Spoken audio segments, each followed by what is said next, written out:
selanjutnya kita akan mempelajari tentang pemakaian infusion pump. Secara fungsi sebenarnya sama ya dengan syringe pump, namun ada perbedaan sedikit ya, terutama tentang alat yang digunakan. Yang pertama, yang kedua, jika syringe pump menggunakan spad atau syringe, tetapi pada infusion pump ini tidak menggunakan syringe ya. Biasanya untuk obat-obatan dalam volume yang lebih banyak ya. Lebih banyak artinya lebih dari 50 cc ya, karena biasanya infusion pump ini penggunaan cairannya itu 500 mili, kadang 250 mili, seperti itu. Ya intinya fungsinya sama, mengalirkan cairan, obat-obatan, nutrisi ke dalam tubuh pasien secara otomatis ya, karena kita menggunakan alat, jadi tidak manual. Ya, diatur dalam sebuah alat sehingga volume dan kecepatan yang kita inginkan itu menjadi terkontrol sesuai dengan instruksi dokter. Persiapannya masih sama ya.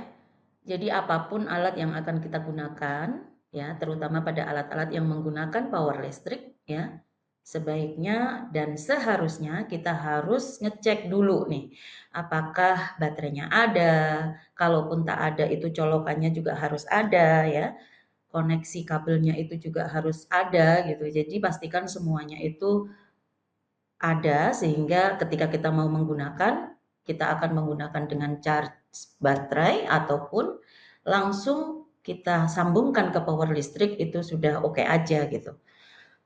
Berikutnya tentu saja kita memastikan ya advice dokter itu apa, jenis cairan yang mau kita masukkan itu apa gitu kan, kecepatannya dan lama pemberian yang diharapkan atau yang diinstruksikan oleh dokter itu seberapa. Nah, pada infusion pump ini kita menggunakan set infus yang kompatibel dengan alat infus pump kita. Ya, dalam hal ini kita memakai infus pump dari Mindray. Ya, jadi set infusnya itu juga yang kompatibel atau yang sesuai dengan alat yang akan kita gunakan.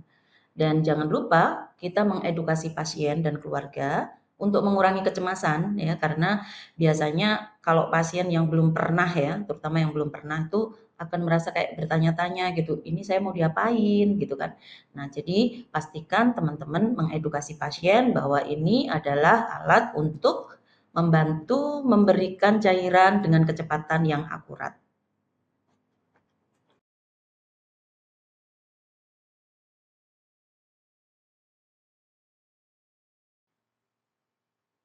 Baik, setelah kita persiapkan semuanya ya, kita akan memasang set infus pada botol cairan.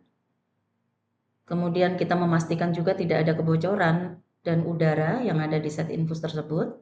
Lalu kita alirkan cairan atau mengisi prime ya istilahnya. Kemudian kita masukkan set infus yang sudah terisi cairan tersebut ke dalam roller atau channel dari infusion pump sesuai petunjuk pabrik.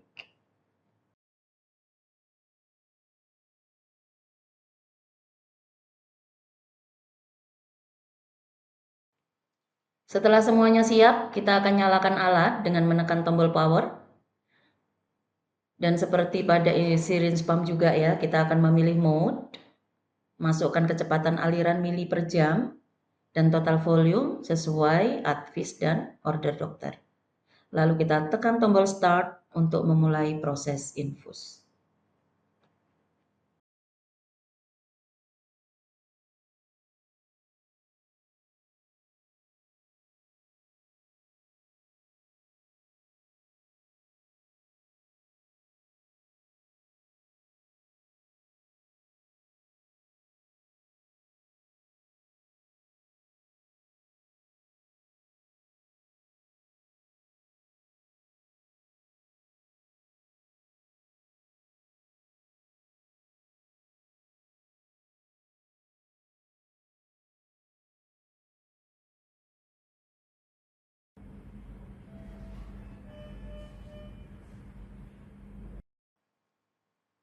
Selanjutnya pada tampilan layar di infusion pump, kita akan melihat ya ada sebuah simbol bahwa tetesan itu berjalan dengan baik. Biasanya ada simbol tetesan yang berwarna hijau.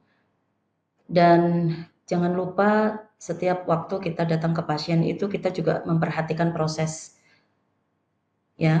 jalannya infus itu lancar ya, hingga dosis atau volume obat yang ditentukan tercapai.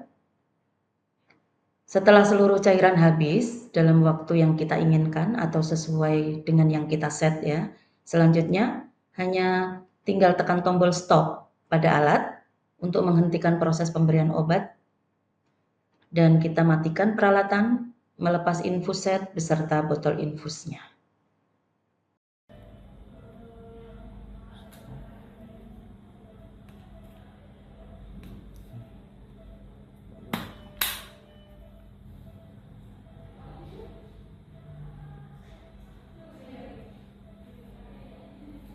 Kunci pula otomatis.